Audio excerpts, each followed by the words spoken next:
British billionaire Richard Branson is expected to arrive today at the site in California's Mojave Desert, where a test flight of his space tourism company's rocket went disastrously wrong yesterday. One of two test pilots was killed, the other seriously injured, when an explosion destroyed Virgin Galactic's Spaceship Two. Ben Tracy is at the Air and Spaceport in Mojave, California. Ben, good morning.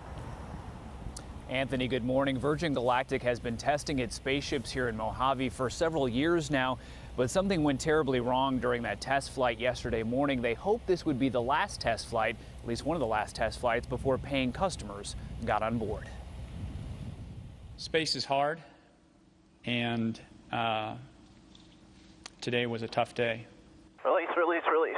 The day began like many others for Spaceship Two. It was the 55th test for the aircraft, the brainchild of British billionaire Richard Branson. As in previous tests, the plane was carried aloft by a jet aircraft and released at high altitude. I had confirmation of a mishap just a few moments later. No one is saying exactly what that mishap was, but witnesses saw an explosion and then two separate pieces of the aircraft plummet to the ground. Authorities later confirmed one of the two pilots on board died in the crash, while the other parachuted to Earth and suffered serious injuries. When we have a mishap from the test community, we find the test community is very small, and we are human, and it hurts.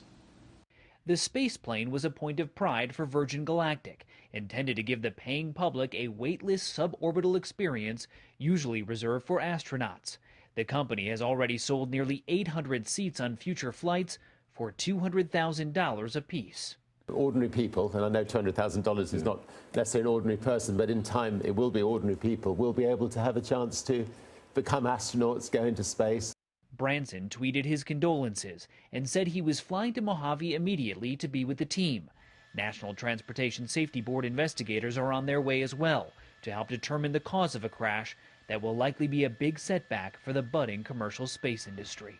It's really a crisis of confidence. The public has to have confidence that this is a safe thing to go do, and I think psychologically restoring that confidence is going to be a real challenge.